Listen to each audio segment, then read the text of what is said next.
con Eduardo Torreblanca. Bueno, sin lugar a dudas, este asunto en la Unión Americana acapara la atención mundial, no solamente en Estados Unidos. Están muy pendientes de lo que suceda y cómo se desarrolle o se desenvuelva este intríngulis electoral, pero independientemente de lo que suceda al norte de nuestras fronteras, tenemos que observar lo que está determinándose en el Congreso y lo que se refiere específicamente en este caso, y por eso este programa, lo que tiene que ver con la reforma fiscal del año entrante, que no es menor, aunque aparentemente acapare más la atención en qué se va a gastar. Resulta fundamental saber cómo se va a ingresar un recurso que es absolutamente necesario en un contexto en donde no hay economía sana, hay una recesión, se reduce el empleo, se reducen los salarios, se reduce el ingreso de las familias, se contrae el gasto y por ende hay menos impuestos que pagar. Y en ese escenario se tiene que desenvolver el gobierno mexicano. Por ello, les agradezco mucho a ustedes que estén presentes, que nos atiendan y también a nuestros invitados, a quien agradezco de manera muy general. Muchas gracias, Mario Di Constanzo, muchas gracias, te lo aprecio mucho. Mi querido Pablo Álvarez y Casa, muchas gracias, doctor Sergio Sánchez, gracias por estar con nosotros, te los aprecio mucho. Muchísimas gracias por estar aquí. Gracias, bueno, buenas tardes al contrario. Mira, lo primero que yo me atrevería a preguntar, conociendo que el grueso de nuestros televidentes no son versados en la cuestión contable o fiscal, es, a ver, ¿qué necesita México? ¿Necesita una gran miscelánea o un cambio misceláneo? ¿Necesita una reforma fiscal o necesitaría una reforma hacendaria? Y en función de cómo respondan, explicar cuál sería, digamos, estas vertientes de lo fiscal. Mario. Mira, yo te diría que requiere una reforma hacendaria. ¿Por qué? ¿Y a qué voy? Si dijéramos una reforma fiscal, bueno, nos estaríamos limitando al tema de ingresos. Efectivamente, necesita este país recaudar mejor, recaudar más. Pero también necesita repartirle mejor a las entidades federativas. Necesita replantear el pacto fiscal, que no es lo mismo que el pacto federal. Entonces se estaría hablando que necesita una reforma hacendaria. Pero además necesita gastar mejor. Ese es otro de los problemas. No solamente tenemos problemas de ingreso, sino te diría, también tenemos problemas de políticas de gasto equivocadas.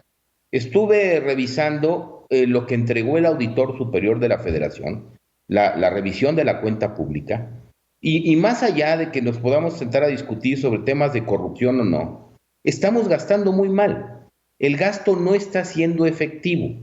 Entonces, tenemos poco gasto porque tenemos pocos ingresos, y lo poco que tenemos lo gastamos más. Te voy a dar 3 ejemplos. En este asunto de la política de precios de garantía, el auditor está concluyendo de que no hay manera de comprobar si los recursos de estos subsidios los está recibiendo el sector objetivo. Sobre la auditoría a CFE, por ejemplo, te dice 2 grandes conclusiones. El remedio, la reestructuración de estos contratos leoninos, nos va a costar 6,600 millones de dólares más que como estábamos.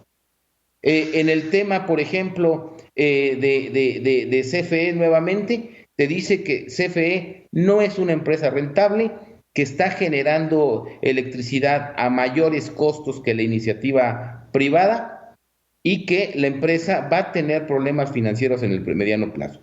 Entonces, y por el lado de los ingresos, pues ya sabemos que como no estamos creciendo lo suficiente en términos económicos, pues no es lo mismo lo que estamos planeando recaudar al inicio del año que lo que estamos recaudando. Y eso se está reflejando en un problema ante las entidades federativas, que si sumamos lo que dejaron de recibir en 2019, en 2020 y lo que van a dejar de recibir en el 2021, tan solo en materia de participaciones, tenemos una cantidad que supera los 200,000 millones de pesos. que es un golpe tremendo. Entonces, con mucha razón las entidades federativas dicen, oigan, pues estoy aportando más de lo que estoy recibiendo en retribución, Sí, y con claro. otro elemento, que gracias a la política y al carácter centralista del presidente de la República, mucho del resto del gasto llamado federalizado lo ha concentrado o no lo ha ejercido. Entonces, pues tenemos un cóctel explosivo que está poniendo en jaque a las finanzas públicas. ¿Considerarías que con Mario Di Constanzo o Sergio en que se necesita una reforma hacendaria? Así es, Lalo. Muy buenas tardes a todos. Exactamente, yo creo que no es tanto como una reforma, sino un cambio total que debe existir precisamente en el tema hacendario, puesto que, ya se ha mencionado, no se está gastando correctamente el poco recurso que hoy tiene el país y que para 2021 también va a ser muy escaso. Hemos observado que en el paquete económico que se entregó, desafortunadamente los números son muy ambiciosos, pero también mal canalizados. Tenemos prácticamente que el 80% del proyecto del presupuesto de egresos de la Federación, pues contempla rubros que, como se mencionaron, encarecen cualquier dinero que pueda tenerse.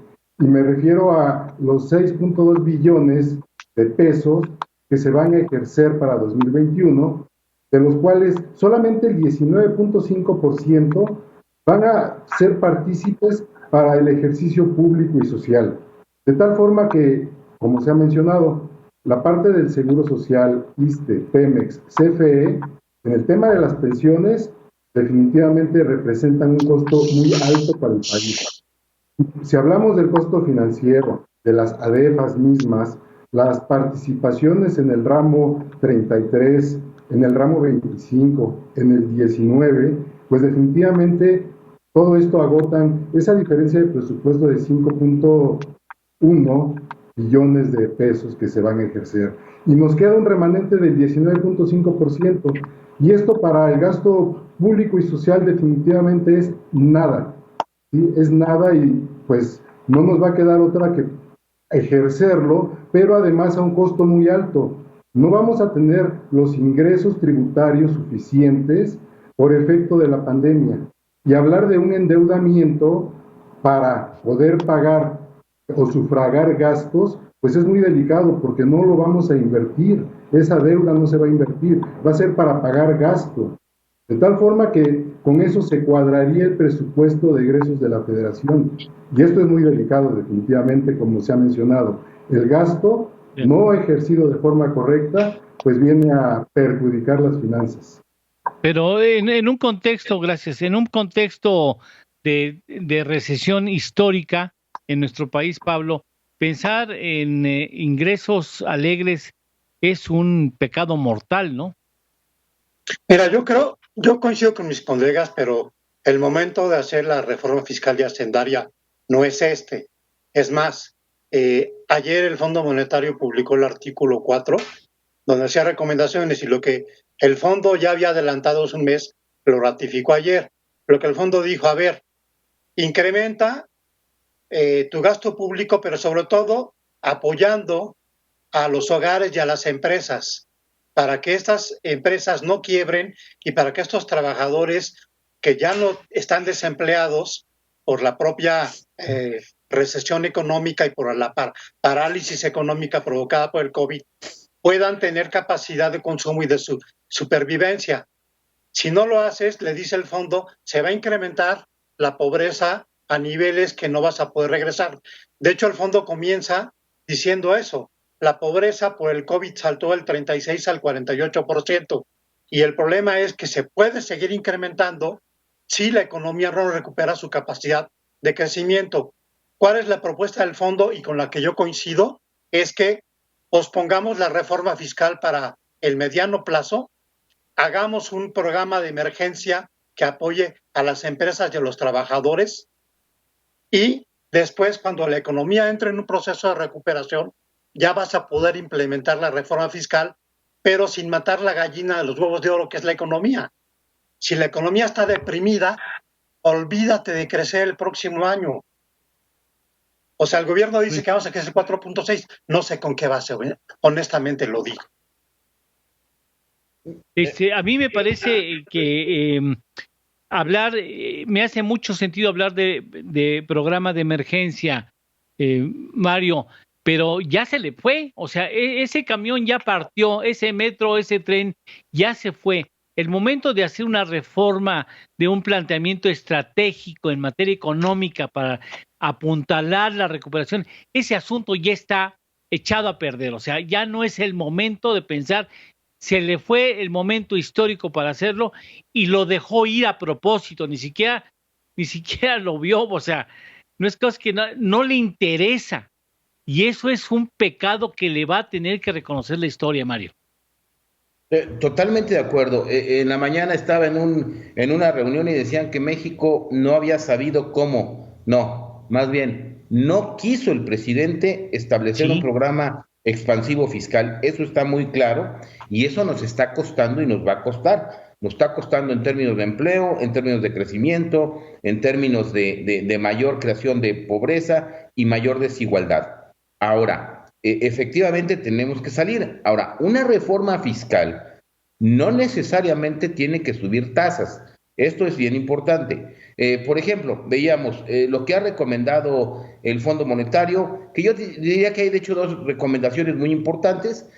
Una relativa a gasto, porque dice aguas con Pemex, aguas con lo que están haciendo en Pemex, porque ya es un foco rojo para las finanzas públicas.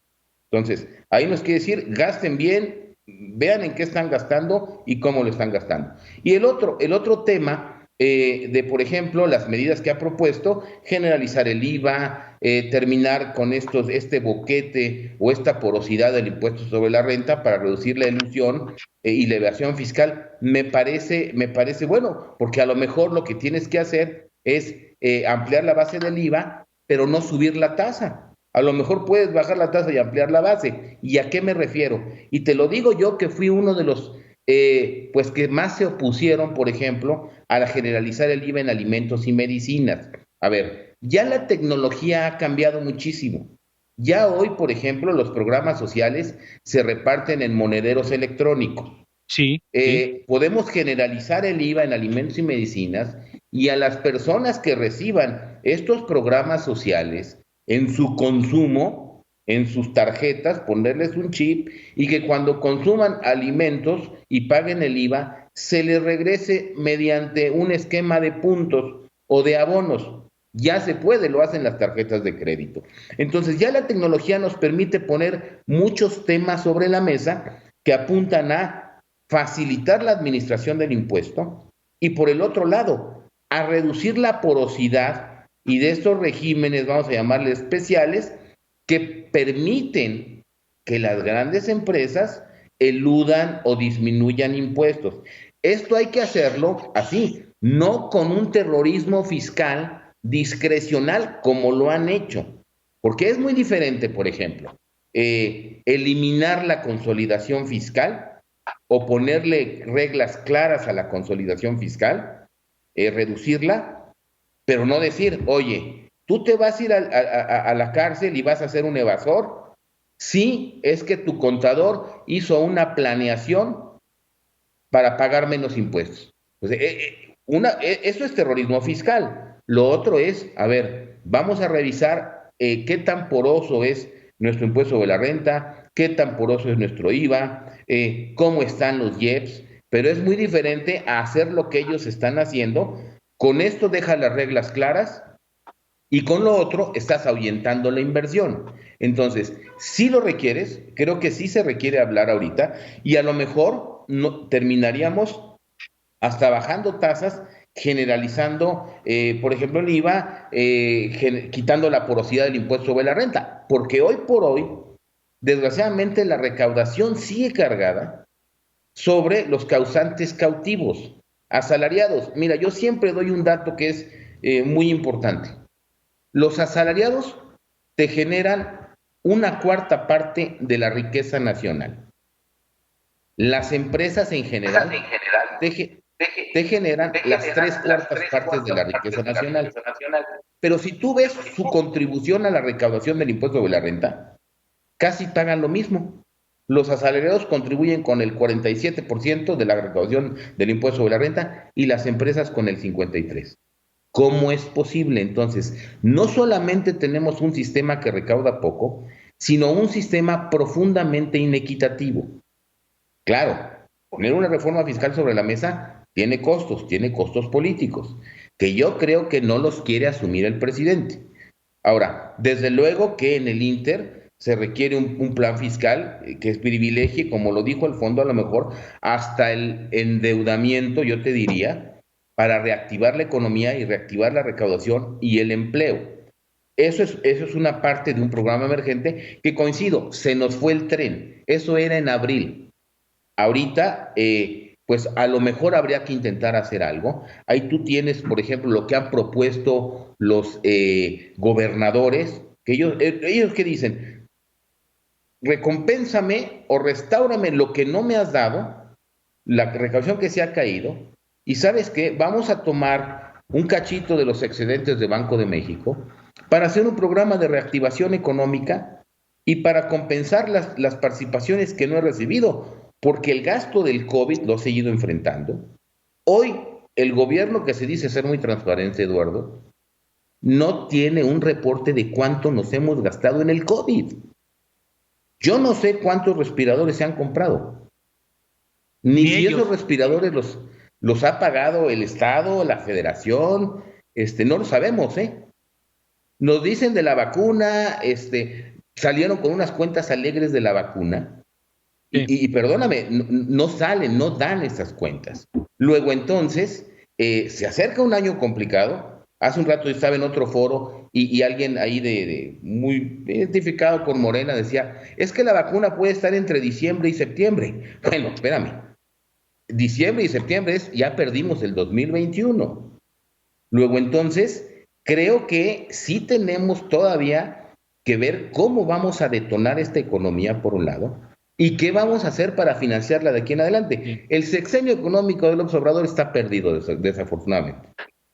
Me gustaría, Sergio, me dijeras, ya dejamos pasar esta oportunidad porque ¿fue la del 2021, una reforma o una miscelánea para acomodar las cosas y posiblemente abordar el tema ya con mayor seriedad en la segunda mitad del año entrante, cuando haya terminado las elecciones?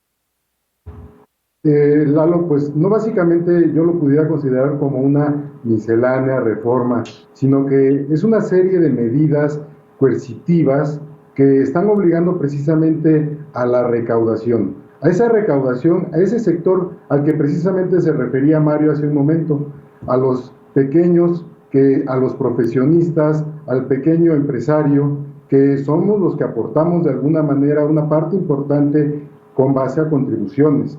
Ahora, se estaba hablando en un principio de una reforma hacendaria. Pudiera haber sido, el hubiera no existe. Pero también el Fondo Monetario Internacional está sugiriendo algo que se debió haber hecho en un principio, hablando de una política fiscal contracíclica, y es lo que precisamente seguramente puede hacer falta a razón de considerar estímulos fiscales que desaparecieron para los empresarios, las personas morales, en cuanto a la deducción inmediata, en algunos casos de activos. La inversión, desde luego, eso queda muy desincentivada. No hay un incentivo para que la inversión ante este escenario se pueda dar. No hay facilidades, no hay creación de facilidades también tributarias para poder llevar a cabo el pago de los impuestos de forma correcta, sino todo mediante una coacción que es totalmente injustificada ante las circunstancias actuales. Estamos ante un terrorismo fiscal con la Ley Federal de Extinción de Dominio. El tema que seguramente no les cuadra, pudiéramos argumentar las personas que entendemos un poco del tema fiscal, que pudiera ser el tema de la asimetría fiscal, pero también nos damos cuenta que no hay una técnica legislativa por parte del Congreso y quienes elaboran las leyes, no hay una técnica legislativa adecuada para poder llevar a cabo esos planteamientos que puedan dar lugar a leyes razonables, concretas y acordes a las circunstancias actuales que se están viviendo bajo un tema de pandemia que es muy delicado, y más sobre todo aún que no se le ha dado una importancia como es y debe ser principal, y lo hacen todos los países, al tema de la educación, al tema de la salud por las circunstancias actuales que tenemos, y luego la seguridad, que es lo que viene después de una...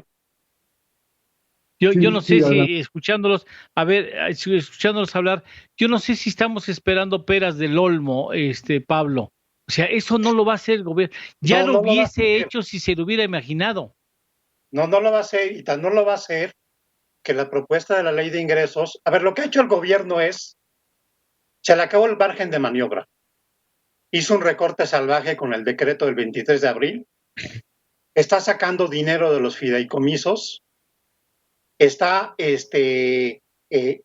buscando formas alternativas con la miscelánea, se va sobre las aplicaciones Uber, Airbnb, todo esto, está también aprovechando para todas las organizaciones de altruistas, decirles, no te voy a reconocer el incremento de lo que entres, me vas a incluso a pagar, aunque seas ACE, sin fines de lucro, me vas a pagar impuestos. O sea, hay una serie de aberraciones impresionantes. Fue tan agresiva la ley de ingresos que desde Morena le dijeron, no podemos permitir que se tomen fotografías fiscalizando a la gente. O sea, ellos mismos se dieron cuenta de que eso tiene un costo político muy alto y tuvieron que echar marcha para atrás. Pero lo que no acaban de entender es que ya no les cuadran las cifras. Los ingresos petroleros, los datos que han salido enero-septiembre no van con las proyecciones de los criterios generales de política económica.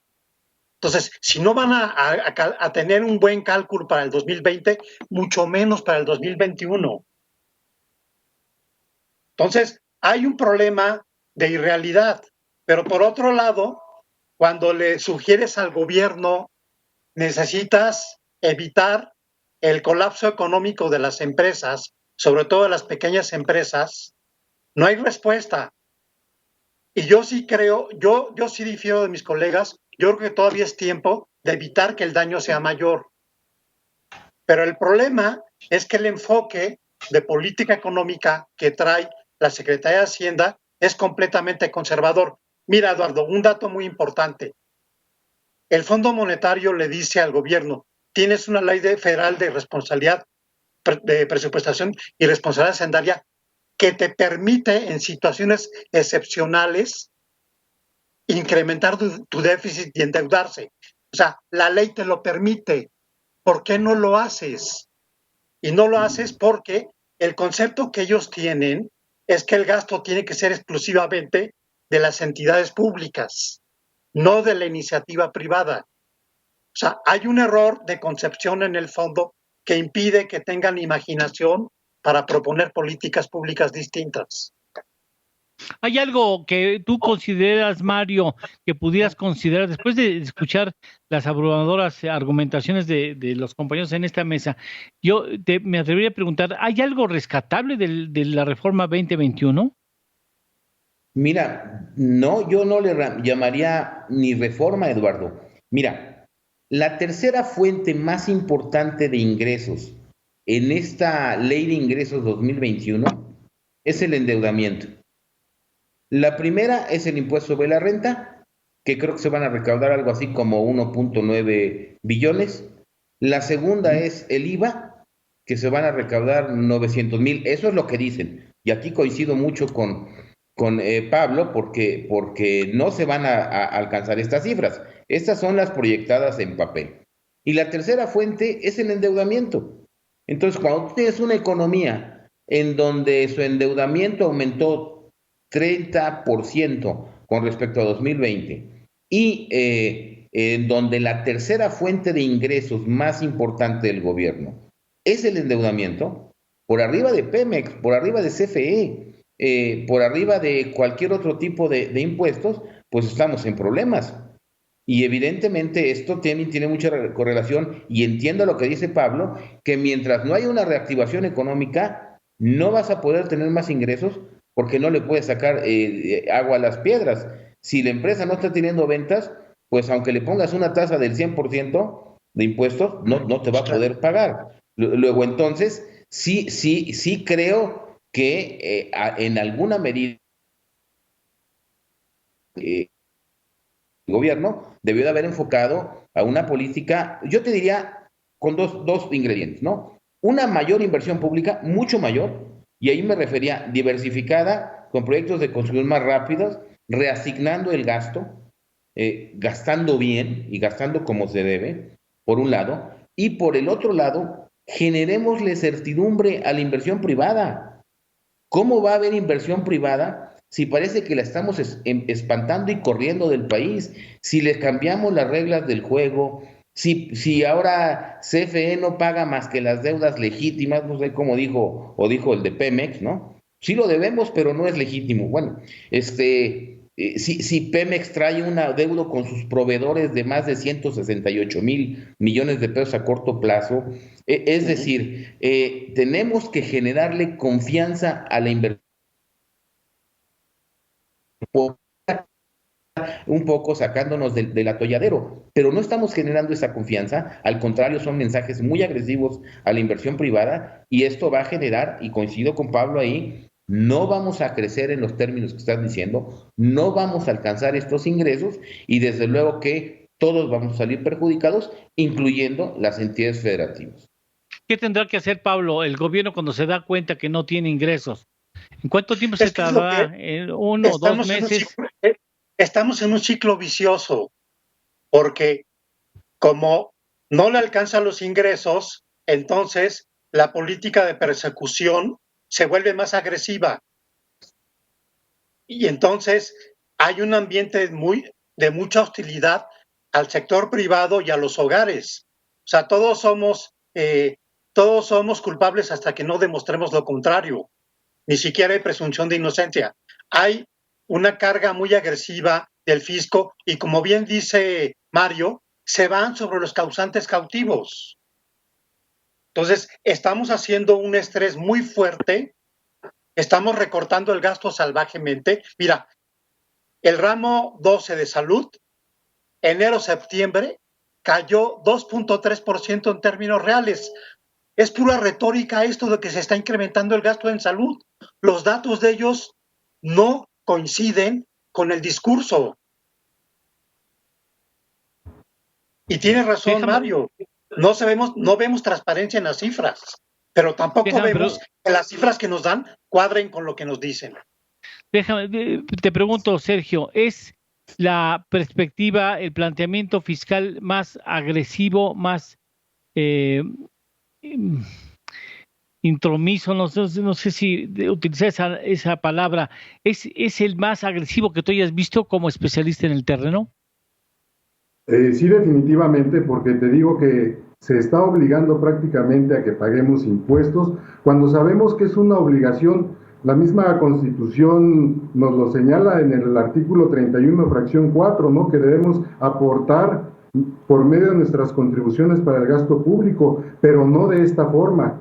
Y desde luego que todo esto es reflejo de lo que se puede dar hacia el exterior como algo que impida al inversionista llegar con su dinero a México, a poner una fuente de empleo, a crear una infraestructura. Pero yo creo que ahí también valdría mucho la pena analizar, si estamos hablando de alguna reforma fiscal, de ver que esas utilidades se queden, porque cuando esas utilidades de esa inversión extranjera producen, se van del país y es cuando dañan la balanza de pagos del país, y estamos viviendo únicamente de la ilusión de las remesas, que es un fenómeno erróneo también del país, porque no estamos generando empleo y estamos balanceando nuestra economía con esas remesas que llegan, y no precisamente por la reinversión de utilidades de esa inversión extranjera.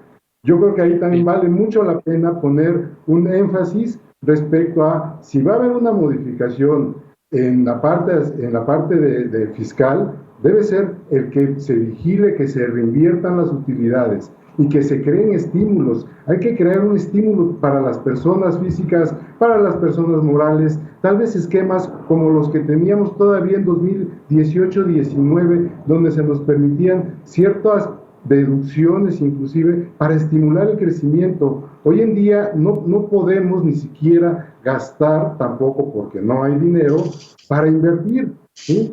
Y lo poco que hay se está utilizando para pagar sueldos, para tratar de pagar deudas, y es lo que está haciendo el gobierno, endeudarse para gastar, ¿sí? No para invertir. Déjenme ir a una pausa para regresar. El escenario se pinta nada optimista por lo que ustedes están planteando y la perspectiva de lo que hemos dejado pasar como oportunidades históricas, de lo que hablaremos un poco más adelante después de la pausa a la que hago referencia.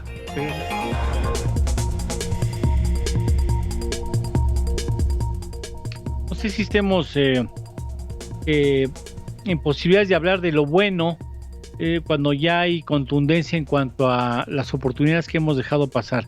Esto pinta, a partir de lo que ustedes nos dicen, pinta un panorama muy poco optimista que debería de notarse en la economía de nuestras familias, de nuestros bolsillos. ¿Cuándo, Pablo? ¿Cuándo crees que ya se notará claramente que no estuvo bien hecho el planteamiento estratégico para el 2021? A principios de año. A ver, te voy a decir una cosa. Ahorita yo tengo una estimación de que el PIB va a caer 8%, 8.3%. El Fondo Monetario dice 9%. Pero esto quiere decir que el efecto rebote se va a caer. El próximo año vamos a crecer a lo mucho 1.5%, porque no hay bases de crecimiento ni en el consumo, ni en la inversión, y las exportaciones tampoco tienen el suficiente arrastre para que la demanda agregada del resto de la economía pueda crecer. Y por otro lado, como va a seguir habiendo recortes de gasto porque no les alcanza cuadrar ingresos con gastos, esto va a generar un ambiente todavía más desfavorable. Y por cierto, el recorte del gasto se va a sentir con mucho más fuerza después del 1 de junio, cuando pasen las elecciones. Entonces yo veo un escenario, pero muy, muy negativo, porque la inercia que tiene la economía se va a agotar muy pronto. Y por otro lado, lo que les advirtió Carsten se va a cumplir, porque cuando las empresas pierdan este plazo de gracia para poder pagar las deudas y que no las comiencen a pagar, eso va a tener repercusiones también en el sector bancario. Entonces yo creo que lo peor está por venir, perdón por ser tan pesimista. Oye, Mario, ¿los alcanza? ¿Esto tendrá una repercusión en el proceso electoral de mediados de año o alcanza a librar ese periodo teniendo todavía el prestigio que le ha acompañado? No, sin duda, mira, sin duda yo creo que la situación económica va a tener efectos electorales. Creo que no podemos dejar de advertir que eso va a suceder. Ahora, de eso a que Morena pueda perder, por ejemplo, la mayoría en la Cámara de Diputados, todo va a depender electoralmente cómo se canalice ese descontento. Si los descontentos, que yo estimo que no son menos de 10 millones de personas, pulverizan su voto entre los otros 3 o 4 partidos políticos, pues Morena va a seguir ganando con un 30%, con el 30% que tiene ahorita en las encuestas. Si tú ves una encuesta casi en cualquier estado, vas a ver que el porcentaje de indecisos anda por el 25 o 30%. Si ese 25 o 30% tú lo canalizas hacia la segunda fuerza política de la elección que estemos hablando, ahí detienes a Morena. Si ese indeciso se pulveriza entre los 3 o 4 partidos, Morena con su cachito reducido va a seguir ganando. sí tiene efectos económicos, los va a tener sobre el periodo electoral. Claro, hay muchos afectados. Tú imagínate que por ahorrarse unos dineros, eso lo dice el Auditor Superior de la Federación, se dejaron de realizar 21.500 cirugías de cáncer de mama en mujeres, por ejemplo, por un No, ahorro bueno. absurdo. Eso está haciendo mella en la población. Y los que no tienen trabajo, la empresa que desapareció por no haber recibido los apoyos, estos 3.3 millones de créditos de los que hablaba Pablo, que se adhirieron al programa, a la primera fase del programa de apoyo de los bancos, son 3.3 millones de créditos pymes, 3.3 millones de tarjetas de crédito. Son 9 millones de créditos entre hipotecarios, personales, de nómina. Son personas que no tienen trabajo y que en las propias encuestas ya se ve. Los empresarios y los desempleados son en donde menos popularidad tiene Andrés Manuel López Obrador. Y como dice Pablo, y coincido, el primer trimestre del próximo año va a ser verdaderamente complicado, tanto para el problema deudor que se está gestando, que ya existe, el tema del empleo y desde luego la desaparición de muchas empresas que con vacuna o sin vacuna, hoy los restaurantes tienen que operar a una capacidad del 30%. Si eso no cubre sus costos fijos, pues van a desaparecer. Claro. Luego entonces creo que el coletazo va a ser muy fuerte. ¿Qué alternativas plantearías, Sergio, cuando se dé cuenta en el primer mes, segundo mes, cuando mucho, que las perspectivas de ingresos fiscales están muy atrás de lo que se habían planteado originalmente? Pues yo creo que alternativas no hay muchas. Más bien como que tenemos la combinación perfecta para crear un caldo de cultivo terrible.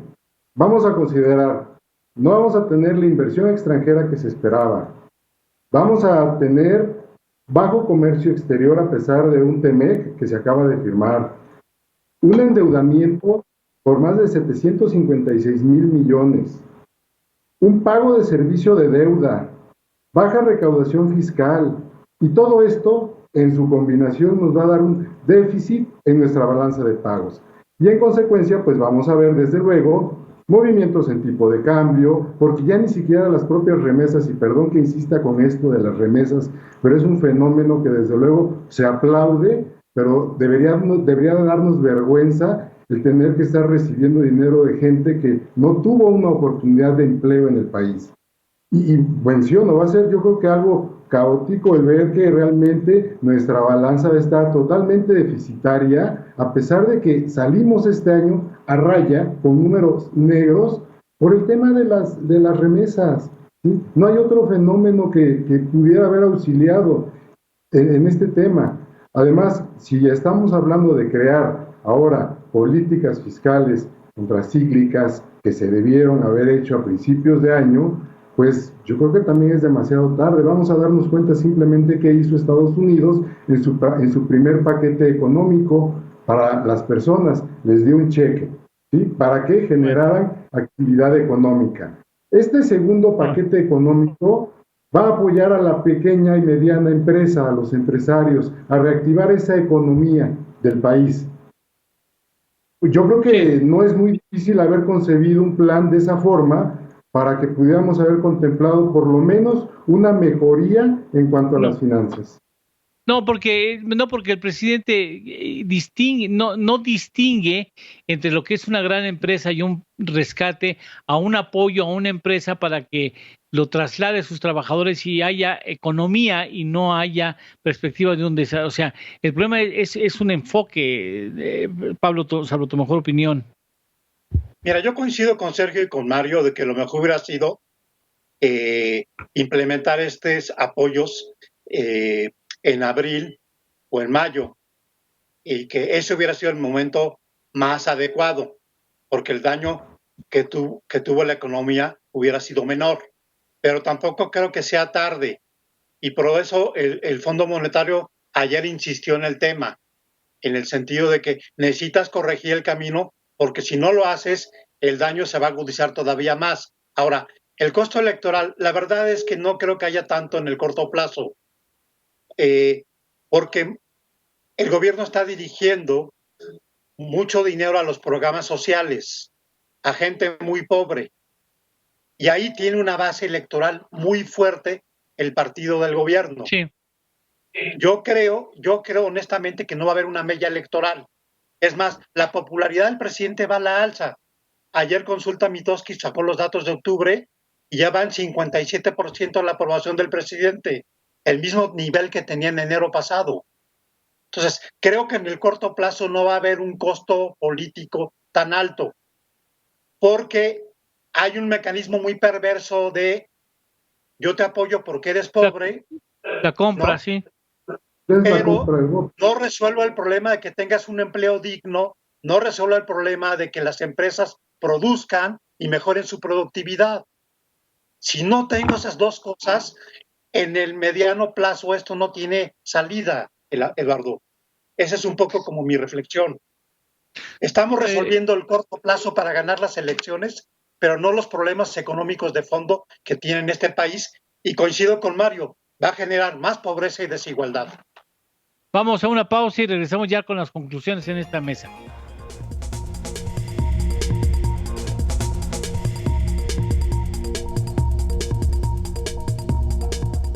Bueno, ya llegó el momento de las conclusiones. Yo les rogaría a nuestros panelistas, a los participantes, a que consideren que tenemos entre todos 5 escasos minutos, así es que te rogaría de entrada, Sergio, que me dieras tu conclusión en ese minuto y medio, si fueras tan amable. Gracias, Eduardo. Pues yo sugeriría reorientar el gasto público. Existe un costo excesivo respecto a pagos de sueldos del Congreso. Esas consultas populares tienen un costo, las elecciones tienen un costo.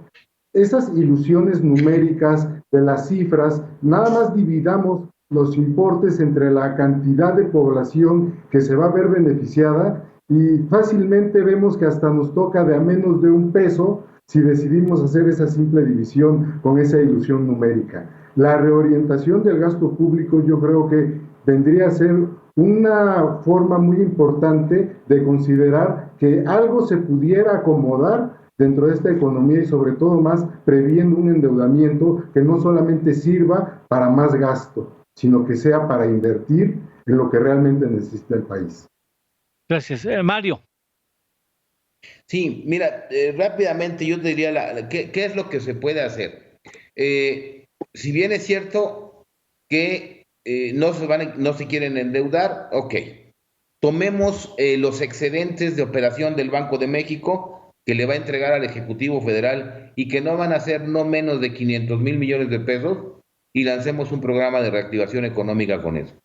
Lancemos un plan Marshall para reconstruir la economía basado en inversión y creación de empleo y apoyo a las empresas y destinemos esos excedentes de Banco de México a este programa de reconstrucción. Coincido con Pablo, si no lo hacemos vamos a tardar más. Creo que algo podríamos rescatar en un programa fuerte de infraestructura, de apoyo con créditos a MIPYMES, de solventación de deudas, incluso hasta de entregas directas de dinero a desempleados, pero hay que reactivar el consumo. Bien, muchas gracias. Pablo, en una de esas usan el remanente para tratar de salvar Pemex, en lugar Ese es lo malo. Ese es un asunto, no sé. Tu conclusión, Pablo. Mira, por el lado del gasto, el gobierno de México gasta poco, pero lo más grave es que gasta mal. Gasta mal. Pero gasta poco, ¿sí? Y por el lado de los ingresos, tiene un enfoque recaudatorio y no de alentar el crecimiento. Como no tiene un enfoque de alentar el crecimiento, tampoco el gasto que hace lo hace con un efecto de generar mayor actividad económica. Entonces estamos atrapados en un círculo vicioso de falta de ingresos y de recorte de gasto que nos llevan incluso a veces a desperdicios. Coincido que hacer consultas inútiles es tirar el dinero a la basura. Y me parece que hay que buscar otras salidas. Pero coincido contigo, Dardo, no está en el escenario del gobierno buscar otras salidas. Sí, no está, y ha dado muestras muy evidentes el gobierno, no está en su ADN, porque me resisto a pensar que no hay gente que le puede plantear esto al presidente. Hay mucho talento en México, hay muchos economistas extraordinarios en el país, hay gente cercana al presidente que sabe de qué se trata el asunto económico. Me parece que es más la negativa terca del presidente la que se cierra la perspectiva de ofrecer un panorama que no esté en sus planes y que no en los que no cree, por cierto, lamentablemente. Muchas gracias, Mario de Constanzo, te agradezco mucho que hayas estado aquí con nosotros. Espero que no sea la última vez, por supuesto, y que sigamos tratando ese tema. Gracias, Eduardo. Gracias, Sergio. Pablo, un saludo. Muchas gracias y un saludo a todo el auditorio. Muchas gracias, Mario, Sergio. Te agradezco mucho, muy amable. Gracias a ustedes. Muy amable, mi querido Pablo. Muchas gracias. Te aprecio Gracias, mucho que estés estado aquí con nosotros como siempre que se te solicita. Muchas gracias a todos ustedes y sobre todo gracias al equipo que hace posible en distintos puntos de la República Mexicana llevar adelante estos programas como A Fondo. Por lo pronto, aquí dejamos el programa, pero